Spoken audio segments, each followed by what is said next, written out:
우리는 주일에 개혁교회 전통을 따라 십계명을 하고 있습니다. 십계명을 하는 이유는 그리스도를 믿는 우리들은 언약 백성들이라는 것을 고백하는 것입니다. 그리고 계명대로 살겠다는 다짐을 하는 것입니다. 십계명은 하나님께서 자기와 언약을 맺은 백성들에게 주신 생활의 법, 규범입니다. 언약은 하나님이 사람을 자기 백성 삼으시는 약정입니다. 하나님이 언약을 통해서 사람을 자기 백성을 삼으셨어요. 우리는 이렇게 언약 백성들입니다. 하나님과 언약을 맺은 백성들은 반드시 언약 백성다운 삶을 살아야 됩니다. 그러니까 어떻게 사는 것이 언약 백성다운 삶을 사는 것인가? 그것은 하나님이 언약 백성들에게 주신 계명을 지키며 산 것입니다. 지금까지 1계명에서 5계명까지를 살펴보았습니다. 오늘은 10계명의 제6계명부터 7계명을 말씀드립니다. 첫째로 제6계명은 살인하지 말라는 살인금지 계명입니다. 따라서 합시다. 6계명은 살인금지 계명이다. 살인을 하지 말라. 철저하게 금하고 있습니다. 언약 백성들에게 살인을 금지하는 명령을 내리신 이유가 무엇이겠습니까? 인격적인 사람을 죽이는 것은 사람이 범할 수 있는 죄악 중에 가장 큰 죄악이기 때문입니다. 창세기 1장 26절을 보시면 하나님이 이르시되 우리의 형상을 따라 우리의 모양대로 우리가 사람을 만들고, 하나님은 사람을 하나님의 형상인 인격체로 지으셨어요. 하나님이 본래 인격이니까 하나님의 인격을 사람에게 유일하게 주셨어요. 이게 형상이라는 뜻입니다. 사람을 인격체로 지으셨기 때문에 그 인격에 언약을 맺으셨고 그 인격인 사람에게 하나님의 영광을 반사하게 하였어요. 그 사람은 하나님의 영광을 드러내는 인격체예요. 이처럼 피조세계에서 사람은 인격을 가진 최고 존재입니다. 천사도 인격이 있지만 최고의 인격적 존재는 하나님의 형상으로 지음받은 사람이, 피조물 가운데 최고의 존재가 하나님의 인격을 받은 사람입니다. 이렇게 귀한 존재인 사람을 죽이는 것은 인격체를 야생동물과 같은 하급동물로 여기는 일이 됩니다. 야생동물. 그것도 죽이는 것도 쉽지 않아요. 여러분, 가축 죽이는 것도 참 용기가 필요하더라고요. 저는 그런 걸 좀 잘 못해. 그런데 가축이나 동물은 인격이 없어요. 영혼도 없어요. 그런데 사람을 죽인다. 이거는 죄악 중에 큰 죄악이죠. 가장 큰 죄악. 인격체를 죽이는 것처럼 처참하고 참혹한 죄악이 없습니다. 너무도 끔찍한 죄가 인격적인 사람을 죽이는 일이에요. 그래서 금하셨어요. 살인은 하지 말라. 하나님의 형상으로 지음받은 사람은 하나님을 찬양하고 경배하는 제사장으로 세워졌습니다. 이렇게 하나님을 경배하고 찬양하도록 제사장으로 세워졌는데 그걸 모르고 살죠. 예수 그리스도를 믿지 않냐면 몰라요. 그리스도를 믿으면 우리는 만인 제사장이에요. 누구나 제사장이에요. 하나님 앞에 직접 예배할 수 있습니다. 이러한 사람을 절대로 죽여서는 안 된다는 겁니다. 살인하지 말라는 계명은 단순히 살인하는 행위만을 하지 말라는 것이 아닙니다. 살인하는 행동, 직접 죽이는 이것만 하지 말라 그런 뜻이 아니라 살인의 뿌리가 되는 것도 해서는 안 된다. 따라서 합시다. 살인의 뿌리가 되는 그런 것도 해서는 안 된다.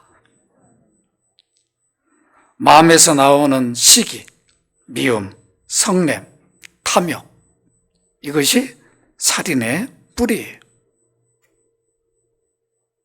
따라서 살인의 뿌리는 마음에서 나오는 시기, 미움, 성냄, 탐욕이다. 이거 무섭죠? 이것이 살인의 뿌리예요.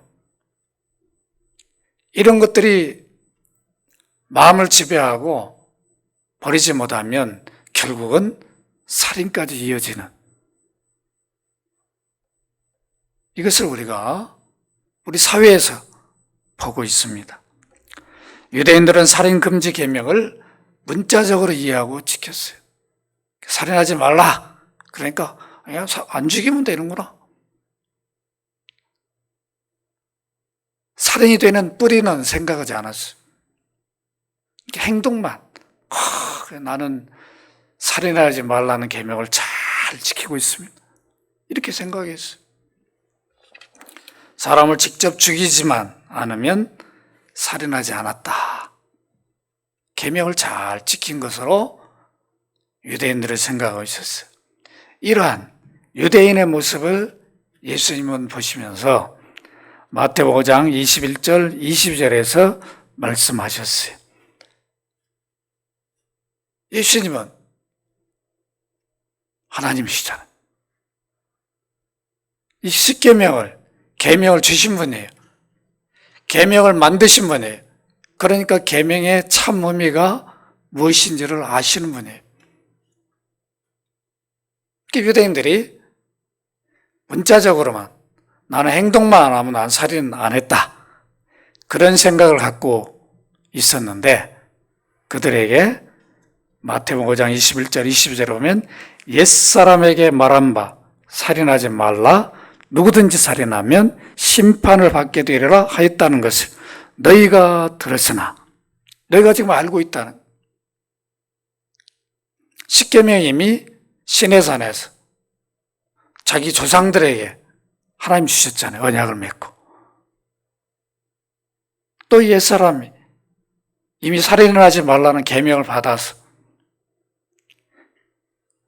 그 계명을 지키지 않으면 심판을 받게 된다는 거 내가 다 듣고 알고 있고 그렇게 하고 있다. 그런데 나는 너에게 이른다. 형제에게 노하는 자마다 심판을 받게 되고 여기 노라는 말은 화를 내는 걸 말해요. 형제에게 화를 내는 것도 이미 살인이라는 거예요. 살인의 뿌리라는 거예요. 형제에 대하여 나가라. 야, 이 멍청아. 이런 욕설. 그게 너무 참 멍청하게 생겼냐? 요즘은 이런 욕은 잘 안 하는 것 같아요. 과거에 그런 욕들을 했어요. 그렇죠? 아이고, 그렇게 멍청하냐? 이거를 누가 살인이라고 말해요? 전혀 생각지도 않았는데 예수님이 뭐라 하겠냐면 공회에 잡혀가게 되고 미련한 놈이라 하는 자는 지옥불에 들어가게 되고 살인하지 말라. 그러니까 행동만 안 하면 되지. 마음에 저놈 그냥 저 어떻게 할까?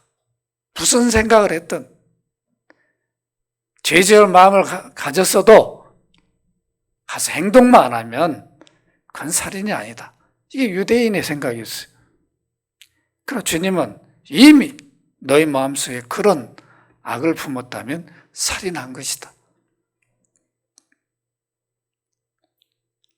이 계명을 주신 주님은 분명하게 말씀하셨습니다. 형제의 화를 내거나 욕설을 한 것, 우리 아마 자유롭지 못할 거예요. 저 자신도 마찬가지죠. 쉽게 나와요. 이게 다 살인한 거죠.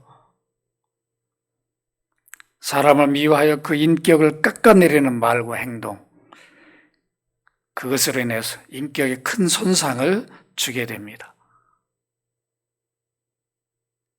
우리 인격체이기 때문에 잘못된 말, 행동을 받게 되면, 공격을 받으면 인격의 손상을 받아요. 그 상사로부터 또 위에 어른으로부터 아무리 부모님이라 해도 자식에게 인격이 손상되는 말을 해서는 안 됩니다. 화가 나면 뭐예요? 야, 이 복을 받을 놈아. 이렇게 말해야 되죠. 화가 난다고 그래가지고 뱉어버리면 두고두고 인격에 손상을 입어서 그것 때문에 부모를 죽이는 이런 일들이 사회에서 일어나고 있어요. 이게 살인의 뿌리 아니에요? 무서운 거죠? 그래서 우리는 인격에 손상을 입히는 말을 해서는 안 됩니다. 혹시라도 했다면 바로 사과를 하고 용서를 구해야 되죠. 그걸 그대로 놔두면 안 돼요. 비록 자녀들에게 화가 나가지고 인격에 손상을 입히는 말을 했다면, 행동을 했으면 불러서 사과를 해야 됩니다. 미안하다. 오늘 아빠가 너무 많이 나간 것 같다. 아빠 후회한다. 그러고 품어주면서 인격에 손상이 되지 않도록 해야 됩니다. 그렇지 않냐면 인격에 손상을 준 그 상대를 죽이려는 마음을 갖게 돼. 두고 보자. 언젠가 기회만 오면 반드시 내가 가만히 안 있겠다. 이런 마음을 갖게 하니까 결국은 미워하는 마음, 성냄 이런 것들이 살인의 뿌리가 됩니다. 마음의 살인이 시작됩니다. 당시 유대 종교 지도자들, 행동만 안 하면 계명을 잘 지킨 것으로 여긴 그들은 예수님을 죽이려는 늘 마음의 계획을, 음모를 갖고 있었어요. 모의를 하고 있었어요. 그들을 향하여 주님은 누가복음 11장 39절에서 너희 바리새인은 지금 잔과 대접의 겉은 깨끗하나 너희 속에는 탐욕과 악독이 가득하도다. 겉으로는 계명을 잘 지킨 것처럼 바리새인, 오히려 의로운 사람들, 깨끗한 척했지만 주님이 그 마음을 보니까 악독이 가득한 거예요. 그런 마음을 계속 지배되어 있으니까 인류 구원자로 오신 하나님의 아들을 십자가 못 박아버린 거죠. 시기와 미움과 성냄과 탐욕이 살인의 시작점이 되기 때문에 숨겨진 살인이다 말할 수 있습니다. 살인 금지 계명은 직접 이웃을 살인하거나 살인에 이를 수 있는 모든 행동, 생각, 계획도 금지하고 있고, 다른 사람의 인격을 모욕하고 비방하여 손상하거나 그의 인격을 무너뜨리는 일도 해서는 안 된다는 것이 포함되어 있습니다. 남을 욕하고 비방하고 미워하는 것도 살인의 시작점이라는 것을, 살인의 뿌리라는 것을 우리는 잊어서는 안 됩니다. 비방은 상대방의 인격을 헐뜯고 비웃는 무서운 죄예요. 여러분, 비방은 몇 사람이 그냥 모이면 쉽게 해요. 그러죠? 목사들도 그런 일을 해요. 그러니까 누구도 이런 것들이 죄가 되고 살인의 불이라는 것을 생각하지 않습니다. 육체적으로 사람을 죽이는 일만 살인이 아니라 사람의 인격을 짓밟고 욕하는 것, 정신적, 영적 살인이기 때문에 언약 백성들, 그리스도인들은 결코 해서는 안 됩니다. 그리스도인들은 어떤 경우에도 원수 갚는 일을 직접 하면 안 돼요. 비록 내가 인격에 손상을 받았다 할지라도 잊어버려야 되죠. 하나님의 진노에 맡겨야 됩니다. 회개하지 않으면 하나님이 갚으시겠지. 내가 직접 갚으려고 마음을 담아두고 품으면 살인의 뿌리가 돼요. 이렇게 해서는 안 되는 거죠. 그리스도인들은 내가 인격적 공격을 받았다 할지라도 그걸 품으면 안 돼요. 로마서 12장 19절에 보면 내 사랑하는 자들아 너희가 친히 원수를 갚지 말고 하나님의 진노하심에 맡기라. 기록되었을 때 원수 갚는 것이 내게 있으니 내가 갚으리라 주께서 말씀하시니라. 창세기 9장 5절 6절을 보시면 내가 반드시 너희의 피 곧 너희의 생명의 피를 찾으리니 짐승이면 그 짐승에게서 사람이나 사람의 형제면 그에게서 그의 생명을 찾으리라. 다른 사람의 피를 흘리면 그 사람의 피도 흘릴 것이니 이는 하나님이 자기 형상대로 사람을 지으셨습니다. 하나님은 살인한 자 반드시 그 핏값을 받으시겠다고 하셨어요. 하나님이 받으시는 거죠. 가인이 아벨을 죽였어요. 또 하나님은 가인을 죽이지 못하게 했어요. 보호하셨어요. 벌은 하나님이 내리시는 거죠. 우리가 원수를 갚으면 안 된다는 겁니다. 네가 내게 이렇게 했으니까 나도 가만히 있을 수 없어. 그래서 살인해버리면 그건 살인죄가 되는 거예요. 개인이 사람을 죽이는 일은 결코 해서는 안 됩니다. 사람이 범할 수 있는 가장 큰 범죄는 사람을 죽이는 일입니다. 어떤 경우에도 사람을 죽여서는 안 됩니다. 살인이 보편적으로 이루어진다면 인간 사회에 생존할 사람이 어디 있겠어요? 여러분 무서워서 살겠습니까? 인간 사회가 존속하지 못해. 그래서 이런 계명을 주셨습니다. 사람의 생명을 제거하는 일은 합법적으로 세워진 정부가 법에 의해 판결로 해야 합니다. 사형제도는 성경으로 보면 합당한 제도죠. 합법적인 정부가 해야 되는 거죠. 쿠데타로 사람을 막 죽이고 그런 것은 합법적인 게 아니에요. 그것도 반드시 재판을 해서 판결을 통해서 확인됐을 때 국가가 법에 의해서 합당하게 사형을 집행할 수가 있습니다. 이거 외에는 누구도 살인해서는 안 됩니다. 우리는 더 조심해야 할 게 살인의 뿌리가 되는 것들을 우리 안에 있지 않게 해야 됩니다. 둘째로 제7계명은 간음하지 말라는 간음금지 계명입니다. 따라서 합시다. 7계명은 간음금지 계명이다. 간음하지 말라. 간음은 하나님이 세우신 가정질서, 사회제도의 근간을 부정하는 죄악입니다. 간음을 하면 가정질서가 깨어져 버려요. 가정이 파탄 나버리죠.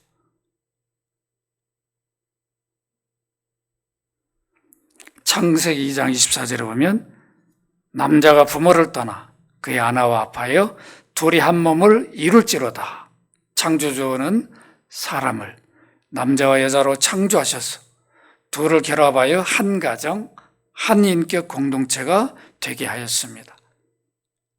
결혼이 사회제도의 근간이고 모든 사람의 출생의 근본이에요. 이 결혼을 통해서 자녀들이 출생돼요. 이게 얼마나 복입니까? 그런데 간음을 행하는 것은 정당한 출생의 법과 사회 유지의 법을 허는 것입니다. 간음은 사회의 불의와 악과 불법으로 채우는 첫 시작점이에요. 하나님은 결혼제도 안에서 정당하게 남녀관계가 이루어지게 하였어요. 그런데 간음을 행하는 것은 하나님이 세우신 결혼제도를 무너뜨릴 뿐만 아니라 남녀 간의 관계를 죄악으로 만드는 것이죠. 이게 무서운 죄입니다. 이것은 다른 쪽의 인격을 무시하고 무너뜨리는 것이므로 사회를 죄악으로 가득하게 하는 지름길입니다. 결혼한 남자와 여자가 한 몸이 되므로 결혼관계를 떠나서 다른 상대자와 육체적 관계를 갖는 것은 결혼관계를 깨는 중대한 범죄입니다. 간음은 결혼세약을 깨뜨리는 범죄이기 때문에 결혼이 해소되는 정당한 근거가 됩니다. 간음죄를 범하면 이혼 사유가 되죠. 가정이 깨지게 되어 있어요. 이런 일을 하면 안 됩니다. 결혼한 당사자 한 사람이 간음을 행하는 것은 상대방의 인격을 무시하는 행동입니다. 다른 쪽의 인격을 완전히 무시하고 자기의 욕망을 따라 행동한 것이므로 인격적인 결혼관계가 깨어지는 정당성을 제공하는 것입니다. 바른 사회가 되기 위해서는 결혼한 두 당사자가 결혼할 때 서약한 것을 끝까지 굳게 지켜나가야 됩니다. 그럴 때 결혼관계가 담아있게 되죠. 서약을 해놓고 깨버리면 안 됩니다. 가정이 무너져 버려요. 요한복음 8장 4절 5절을 보시면 유대인들은 간음죄를 행위가 일어난 것만 인정했어요. 그래서 현장에서 간음죄를 범한 여인을 끌고 왔어요. 모세는 율법의 이러한 자를 돌로 치라 명했다. 돌을 들여가지고 죽이려고 했어요. 자기들은 행동을 안 했으니까 간음죄와 상관이 없다는 거예요. 그래서 주님 뭐라고 했어요? 너희 가운데 죄 없는 자가 돌로 쳐라. 양심의 가책을 받고 뿔뿔이 흩어졌어요. 그 말은 뭐예요? 행동만 죄가 되는 게 아니라 이미 다 간음죄를 범하고 있었는데 자기는 간음죄하고는 상관없는 떳떳한 사람인 것처럼 착각하고 사는 겁니다. 예수님은 마태복음 5장 27절 28절에서 이런 유대인들을 보시면서 이렇게 말씀하셨습니다. 간음하지 말라 했다는 것을 너희가 들었으나 나는 너에게 이르노니 음욕을 품고 여자를 보는 자마다 마음에 이미 간음하였음이라. 음욕을 품어한가? 이 자체가 이미 행동으로 옮기지 않았어도 간음죄를 범한 것이다. 예수님이 하신 말씀을 우리들에게 적용해 보십시다. 우리 모두는 간음죄를 지은 사람들이라는 것을 부인할 수 없을 것입니다. 그럼에도 마치 유대인들처럼 나는 행동하지 않았으니까 나는 간음죄를 짓지 않은 사람이야. 혹시 이런 생각을 하고 살아가고 있지 않습니까?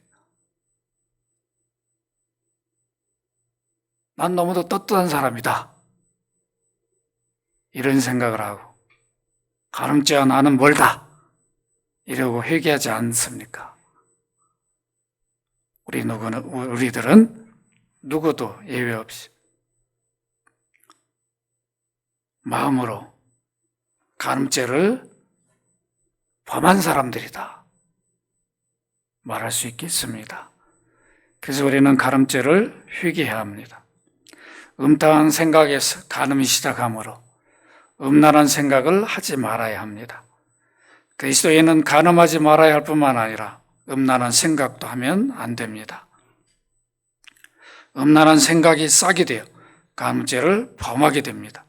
음행은 우발적인 것이 아니라 음란한 생각을 가지고 있기 때문에 시작이 됩니다.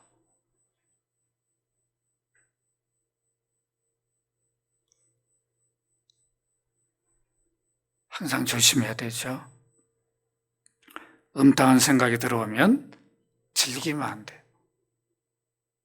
즉각 물리쳐야 됩니다. 빨리 지워버려야 돼요. 지우지 않으면 결국은 간음죄를 범하게 됩니다. 음탕한 생각을 결혼한 사람은 안 하는가? 그렇지 않아요. 더 잘하죠? 아니까.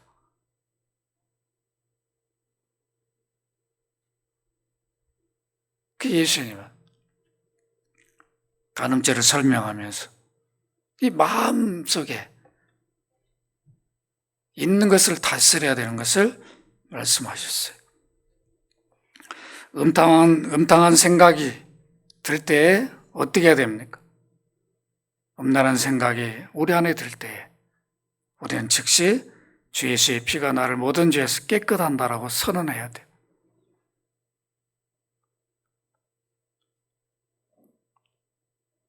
그 아들 예수의 피가 나를 모든 죄에서 깨끗하게 하십니다. 그리스도의 피를 생각해야 돼요. 십자가를. 이 말씀을 우리 입으로 선언할 때 우리 안에 음탕한 생각이 사라지게 돼요. 그리스도인들은 음탕한 생각을 버리고 깨끗하게 살아야 합니다. 간음죄는 한순간에 이루어지고 이로 인하여 가정이 깨어지는 것을 우리는 보고 있습니다. 그리스도인은 항상 평생 조심해야 할 일이 간음죄예요. 누구도 간음죄에서 자유로울 수 없고 외유가 없습니다. 아무리 큰 명예를 가져서 여기에 걸리면 다 무너져 버려요. 언제 어떤 유혹이 올지라도 이건 유혹 때문에 내가 넘어간 거다 그렇게 말할 수 없다는 겁니다. 사단은 이런 유혹으로 그리스도인들이 빠지게 할 것입니다. 간음의 유혹이 오면 주 예수님의 십자가를 생각하고 믿는다라고 고백해야 합니다. 그럼 그때 사라져요. 말씀을 믿습니다. 오늘 우리는 제6계명에서 7계명을 살펴보았습니다. 유대인들은 계명을 앞에서 살펴본 대로 문자적으로만 이해를 했어요. 행동만 안 하면 나는 잘 지킨 것이다. 이렇게 얘기했습니다. 살인도 나는 사람 안 죽였어.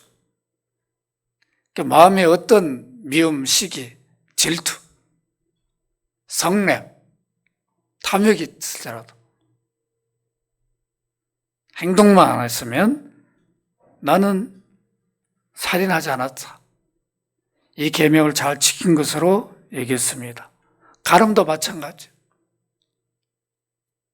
더러운 음탕한 생각, 음욕을 품었음에도 불구하고 그런 것들은 행동에 옮기지 않았으니까 간음죄로 여기지 않았습니다. 그러나 우리 주 예수님은 분명히 말씀하셨어요. 행동이 아니다. 이미 그 안에, 그 마음속에 살인의 뿌리가 자리하고 있다면 살인죄를 범한 것이다. 이미 음욕을 품었다면 간음죄를 범한 것이다. 우리는 행동으로 이루어진 것만이 죄가 아니라 마음속에서 미워하는 것, 화내는 것, 욕한 것, 음탕한 생각을 한 것들도 죄라는 것을 잊지 말아야 합니다. 그렇기 때문에 그리스도인들은 행동만이 아니라 마음도 잘 다스려야 합니다. 따라서 합시다. 마음을 잘 다스리자. 마음을 다스려야 됩니다. 모든 죄는 마음에서부터 시작됩니다. 마태복음 15장 18절 20절에서 잘 말씀해 주고 있어요. 입에서 나오는 것들은 마음에서 나오나니 이것이야말로 사람을 더럽게 하느니라. 마음에서 나오는 것은 악한 생각과 살인과 간음과 음란과 도둑질과 거짓 증언과 비방이니 이런 것들이 사람을 더럽게 하는 것이다. 이게 살인의 뿌리라는 거예요. 우리는 그리스도 피로 맺은 새언약 백성들입니다. 새언약 백성들은 백성인 우리 안에서 미워하는 마음, 음행하려는 마음이 일어날 때 어떻게 해야 합니까? 즉시 마음에서 죄를 지으려는 생각을 지어버려야 하는데 우리 힘으로 되지 않아요. 우리 의지로 되지 않습니다. 어떻게 해야 되는가? 피 흘려 나를 구원하신 주 예수님, 내가 주를 믿습니다. 이 고백을 계속 반복해서 해야 돼요. 주 예수님, 내가 주를 믿습니다. 그런 생각이 들면 거기에 빠지지 마. 주 예수님, 내가 주를 믿습니다. 십자가에 피 흘려 죽으신 주 예수님을 내가 주를 믿습니다. 이 고백을 계속 반복적으로 하면 성령이 내 마음에 역사하셔서 그런 생각이 떠나가고 회개하게 되고 사라져요. 그대로 두면 안 됩니다. 죄를 지으려는 마음이 일어날 때 그리스도인들은 십자가를 생각하고 그 아들 예수의 피가 우리를 모든 죄 깨끗하게 한다고 반복적으로 선언하고 고백을 해야 됩니다. 우리는 주일에 십계명을 할 때마다 그 진정한 의미를 항상 생각해야 합니다. 주일날 하는 목적이 있어요. 아, 내가 이런 죄를 범하면 안 되겠구나. 이러한 죄를 내가 범했구나. 회개합니다. 또 다짐해야 되는 거죠. 다시는 나는 새 언약 백성인데 이러한 죄를 범해서는 안 되겠구나. 새 언약 백성들인 그리스도인들은 반드시 생활의 법으로 주신 십계명을 지켜야 합니다. 오늘 6, 7계명은 이웃을 내 몸처럼 사랑하는 마음이 없이는 바르게 지킬 수가 없어요. 그리스도인들에게 이웃은 사랑의 대상이에요. 미움의 대상이 아니에요. 간음의 대상이 아니에요. 음란의 대상이 되면 안 되는 거죠. 화냄의 대상이 돼서는 안 됩니다. 따라서 그리스도인들에게 이웃은 사랑의 대상이다. 사랑해 줘야 돼요. 예수를 믿고 안 믿고. 안 믿는 사람이면 전도를 해야 되니까 더 사랑해야 되죠. 더 사랑이 대상이지. 때가 즐겨야 할 대상이 아니라고. 우리는 그리스도 피로 맺은 새 언약 백성들로서 이웃을 내 몸처럼 사랑하는 마음으로 구약 백성들보다 더 십계명을 바르게 지키는 성도들이 되어야 합니다. 귀한 믿음의 삶이 되시기를 주의 이름으로 축원합니다.